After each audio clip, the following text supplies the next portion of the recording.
ये देखो महिलाओं के अधिकारों की बात करने वाली स्यूडो फेमिनिस्ट अपूर्वा को। गाइस मेरा दिमाग फट चुका है, मतलब फट चुका है एकदम मेरा दिमाग। मैं हो जा रही हूँ गंजी। ये देखो इतने से बाल बच्चे हैं मेरे सर के आगे। मेरी मांग हो जा रही है बड़ी। मैं हर हफ्ते जाती हूँ, हर महीने में जाती हूँ पीआरपी कराने, सुइयाँ ठुकवाने अपने बालों में। अभी मैंने मिनॉक्सिडिल लगाया है बैठ के अपने बालों में। ये मैं 3,000 रुपए के अंडर आई पैच, 2,000 रुपए के गड्ढे ठीक नहीं हो रहे हैं मेरी आँख के। 24 साल की उम्र में मैं फाइन लाइंस और रिंकल्स के लिए रेटिनॉल लगा रही हूँ भाई। मेरा नाइट टाइम के स्किन केयर रूटीन में स्टेप बढ़े ही जा रहे हैं। मेरा कुछ ना विटामिन डी, ना कैल्शियम, ना B12, मेरा कुछ सही आता ही नहीं है ब्लड रिपोर्ट में। इस वीडियो में वो कह रही है कि उनका दिमाग बिल्कुल फट चुका है क्योंकि ये सूडो फेमिनिस्ट की अम्मा हर महीने 75 इंजेक्शन लगवा रही है। इसके अलावा हर महीने पता नहीं कौन कौन सी दवाइयाँ खा रही है और इन सब रिंकल्स वगैरह के लिए जाने कौन कौन सी ट्रीटमेंट ले रही है। और इतना सब कुछ करने के बावजूद भी 24 साल की उम्र में उनको रिंकल्स आ रहे हैं, बाल उड़ रहे हैं, चेहरा डल दिख रहा है। और ऊपर से अपूर्वा बहन यह कह रही है कि ये सब उसे सर्वाइवल के लिए करना पड़ रहा है, विच इज कंसर्निंग क्योंकि 24 साल की उम्र सर्वाइवल मोड के लिए नहीं होती है।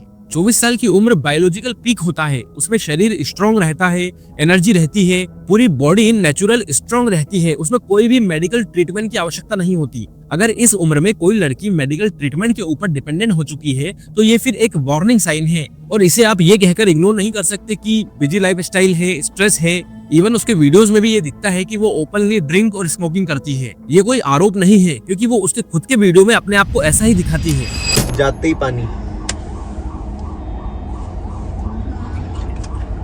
थोड़ा सा ठीक कर लिया, ले एक से बचा के रखे, उससे पे तेरे लिए यस 2-3 बूंद तो थी। इस दुनिया में हर कोई अपने जीवन के साथ अच्छा बुरा करने के लिए स्वतंत्र है, लेकिन इसका मतलब ये नहीं है कि आप इतनी कम उम्र में ऐसी चीजों का सेवन करें जो आपके शरीर के लिए हानिकारक हो। और उसमें भी सबसे बड़ी बात तब हो जाती है जब आप एक पब्लिक फिगर बन चुके होते हो, फेमस हो चुके होते हो। आपकी उम्र के लोग या आपसे जो छोटे हैं वो आपको फॉलो करने लगते हैं। आप अपने रील्स में, वीडियोस में स्मोकिंग को, ड्रिंकिंग को एक फैशनेबल और कूल जैसी चीज बताते हो और जब उसके साइड इफेक्ट्स आपके जीवन में आते हैं तब आप उसके बारे में सच्चाई नहीं बताते हो कि आखिर आपको वो साइड इफेक्ट्स कैसे हुए। क्या पता जिस लाइफ स्टाइल को आप जी रहे हो उसी के साइड इफेक्ट्स ये हैं। और ऐसी सिचुएशन में आप सच को बताने के बजाय ये बोलने लग जाते हो कि यार मेरे जीवन में ये हो क्या रहा है। आज ये कहना गलत नहीं होगा कि कल आपको कुछ यंग फॉलोअर्स फॉलो करके आप जो कर रहे हैं उसको कूल बोलने लगे। जब कोई टीनेजर किसी इन्फ्लुएंसर को देख करके ये सोचता है कि ये जो लाइफ स्टाइल है कॉन्फिडेंस और इंडिपेंडेंस का सिंबल है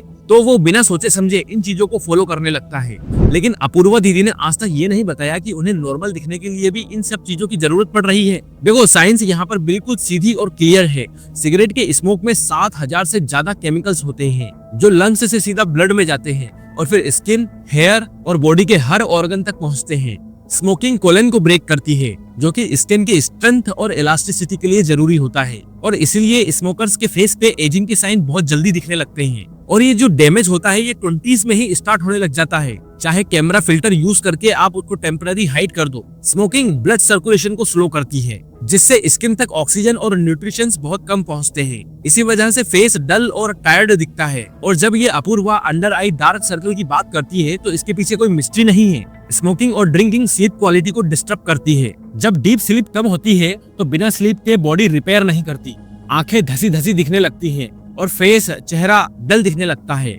और उसके बाद वही लोग मेंटल डिसीज, स्ट्रेस, एंजाइटी की बात करने लगते हैं जबकि उनके डेली हैबिट्स ही स्ट्रेस हार्मोन्स को बढ़ा रहे होते हैं।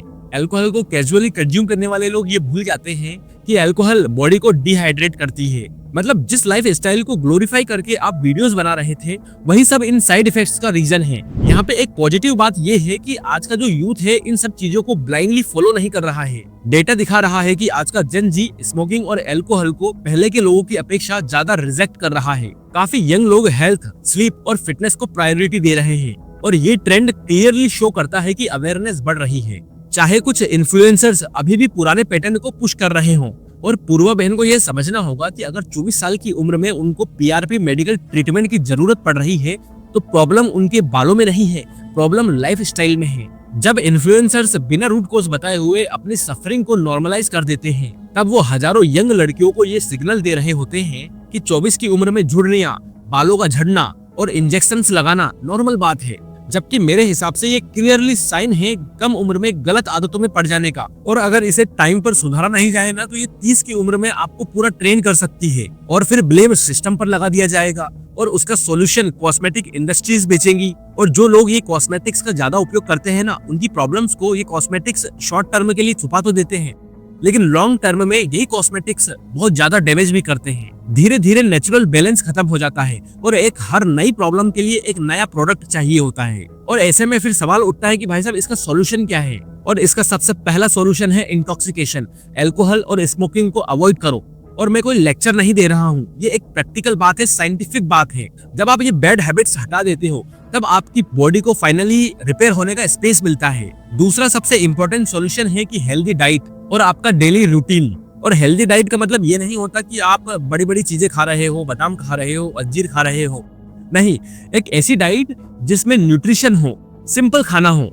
जब बॉडी को डेली सही डाइट और न्यूट्रिशन मिलेंगे ना, तब आपका स्किन, हेयर और एनर्जी लेवल नेचुरली इंप्रूव होने लगता है, बिना इंजेक्शंस और बिना शॉर्टकट के। और इसीलिए आज भी कितने ही लोग ऐसे मिल जाते हैं जो सिंपल लाइफ स्टाइल को फॉलो करते हैं, जो कि बेटर दिखते भी हैं और बेटर फील भी करते हैं। और इसीलिए रोल मॉडल ऐसे लोग होने चाहिए जो आर्टिफिशियल लुक्स और कॉस्मेटिक्स को पुश ना करे, बल्कि हेल्दी लाइफ स्टाइल और डिसिप्लिन को प्रमोट करे।